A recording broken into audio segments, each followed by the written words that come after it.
नहमदुहु व नुसल्ली अला रसूलिहिल करीम अम्मा बाद। अस्सलामु अलैकुम व रहमतुल्लाहि व बरकातुहू।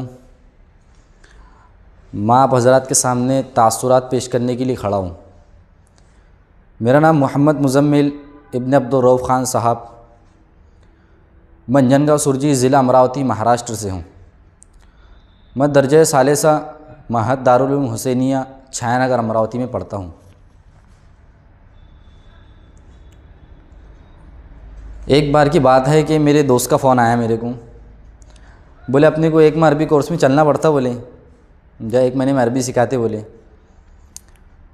मैंने उसको बोला भाई 1 महीने में क्या सीख लेंगे? अरे भाई वहाँ जाके इतनी कैसे कि अरबी आ जाएंगी तेरे को, कौन सा अदीब बन जाएगा तू? वो बोले चल तो सही, वहाँ जाके मालूम पड़ता बोले कितनी अरबी सीखता और क्या क्या सीखता।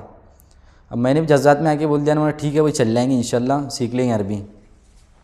तो अल्लाह के फजल करम से हम महद अल इस्लामी अल अरबी ली उमूमिल हिंद व नेपाल आ पहुँचे, जो कि राजस्थान जयपुर के अंदर मुनक़्क़िद जामियतुल हिदाया के अंदर है। तो यहाँ आते से जो देखे हमने हज़रात के बस सब अरबी में गुफ्तगू शुरू है। उस्ताद पढ़ा रहे तो अरबी में पढ़ा रहे, उठा रहे तो अरबी में उठा रहे, सुला रहे तो अरबी में सुला रहे, हर जगह अरबी बोले जा रही। अब करना तो करना क्या, और अपना सादा सीधा काम था, ज़हाबा जैदुन जा खालिदुन।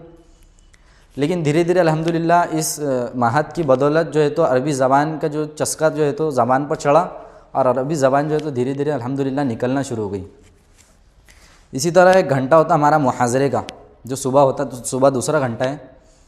इसमें हमारे शेख उस्ताद हम्माद अल करीमी, जो कि वक्त के बड़े पाबंद है, कोई बच्चा जरा सी ताख़िर कर देता है तो उसको कहा जाता है लिमाज़ा ताख़रता फ़अलैका का गरामा 20 रुबिया।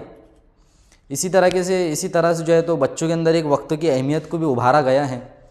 जो बच्चा ढंग से उर्दू बोलना नहीं जानता उसको अरबी बोलने पर मजबूर कर दे रहे, फ़अलैका का गरामा।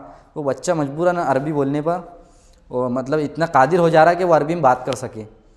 अल्हम्दुलिल्लाह हम भी यहाँ पर जो आके जो है तो अरबी ज़बान को इतनी अच्छी तरह नहीं बोल सकते थे, लेकिन अल्लाह का फ़ज़ल है कि अब अरबी ज़बान को बोलते भी हैं और उसे समझते भी हैं, और कोई सामने वाला बात कर रहा है तो उसे समझ भी लेते हैं और उसे जवाब भी दे देते हैं। इसी तरीके से हमारे घंटा होता सुबह हिवार व मुनाक़िशे का।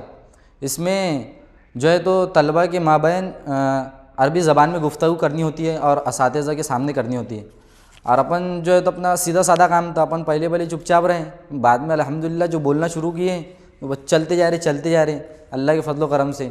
इसी तरह दीगर जो घंटे होते हैं हमारे, जैसे हमारे शेख सज्जाद साहब अल कासमी जो तो ताबीर व इंशा पढ़ाते हैं हमें, और इसी तरह जो हमें फ़ायदा हुआ है वो तदरीसुन नुसूस मुफ्ती आमिर साहब, ये हमें तदरीसुन नुसूस पढ़ाते हैं, जिसमें से एक किताब पढ़ाते हैं अरबी की, उसमें से इबारतें निकाल कर देते हैं और उसमें अल्फाज माने याद कराते हैं हमें। जो है तो इस महद के अंदर आके 1 महीने के अंदर अल्हम्दुलिल्लाह जो बहुत फ़ायदेमंद हुआ और बहुत मुफीद है तलबा के लिए। जैसा कि हमारे दोस्त ने शुरू में बोला था, चल बोले वहाँ जाके मालूम पड़ता क्या सीखता और क्या क्या सीखता। अल्हम्दुलिल्लाह उसका मुशाहिदा हमने यहाँ पर आके कर लिए।